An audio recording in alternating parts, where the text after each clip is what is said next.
हरे कृष्णा। बाकी कार्तिक मास के 3 दिन बचे हैं। 27 तारीख तक कार्तिक मास है। अभी भी हम चाहें तो कार्तिक मास को और अच्छे तरीके से सफल बना सकते हैं।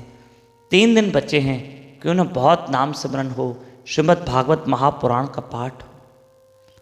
देखो, जब हम भागवत पढ़ते हैं, जब हम नाम सिमरन करते हैं, हमारे हाथ से अच्छे कर्म करते हैं, तो हमारे मन को खुद ही संतुष्टि होती है।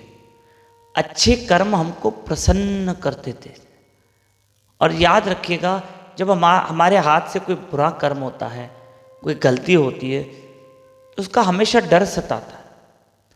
और चलो, डर तो ठीक है, लेकिन वो कर्म आखिर सीने पे एक बोझ होता है। हम 2 प्रकार के बोझ हैं जो अपने साथ लेके घूमते हैं। वो कौन से? सर पे पाप का बोझ और मन में चिंताओं का बोझ। हाँ, हर इंसान को चिंता है किसी न किसी प्रकार की, और हर इंसान के सर पर पाप का बोझ तो है। छोटे मोटे पाप कर्म तो गलतियां होती रहती हैं, क्योंकि हम इंसान हैं। पर लेकिन इस पाप के बोझ को हल्का करना है। हाँ, और आज भी देखो, अच्छे कर्म जब हम करेंगे तो उसकी एक अलग खुशी है। हाँ, और जो अगर हमसे भगवान न करे कोई बुरा कर्म होता है ना, तो हमको अशांत कर देते हैं। बुरे कर्म हमको सोने नहीं देते हैं। मैं एक छोटा सा दृष्टांत देता हूं। एक बेटा अपने घर आया और अपनी माँ से कहा, माँ, मुझे ना एक ऐसी नौकरी मिल रही है, मैं बस सोच रहा हूं कि करूं कि ना करूं।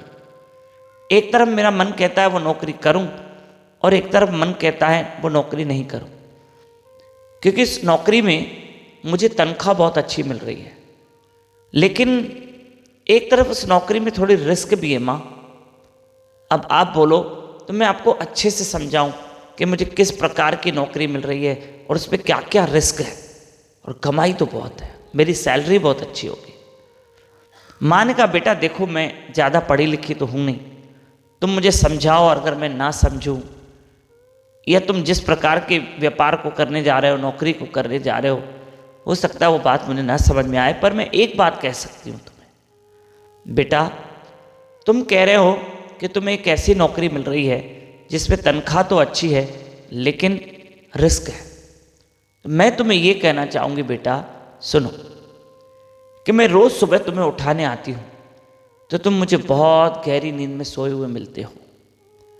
पर ऐसा ना हो कि मैं तुम्हें उठाने आऊं, मान लो तुमने वो नौकरी कर भी ली, और मैं तुम्हें उठाने आऊं और तुम गहरी नींद के बजाय मुझे जागे हुए मिलो और चिंताओं में मिलो। ऐसा मैं नहीं चाहती कि तुम चिंता में पड़े हो या जाग रहे हो, पूरी रात नींद नहीं की है।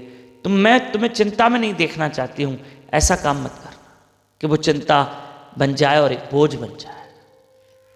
हाँ, ऐसा नहीं करना।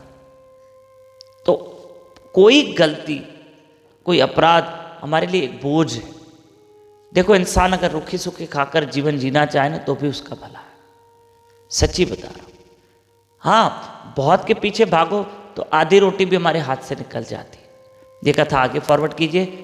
और प्लीज़, अभी 3 दिन बाकी कार्तिक मास के बच्चे, 25, 26, 27 नवंबर, आपसे हाथ जोड़ के प्रार्थना है, ये तीनों दिन मेरे साथ सुबह 4:30 से 5:30 बजे तक ब्रह्म मुहूर्त अमृत वेले में उठकर मेरे साथ जाप कीजिए, हरी कथा सुनिए, only on YouTube channel Damodar Das पे।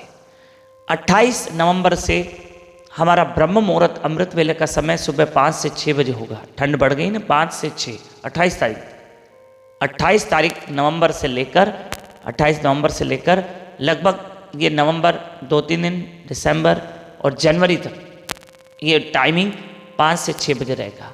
फिर जैसे ठंड कम हो जाएगी तो हमारा ब्रह्म मुहूर्त का समय फिर से 4:30 से 5:30 हो जाएगा। धन्यवाद। नए लोग मेरे साथ व्हाट्सएप पे जुड़े, 9284826810। इस नंबर पे अपना और अपने शहर का नंबर व्हाट्सएप करें, हम आपको डेली कथा भेजेंगे। श्री राधे।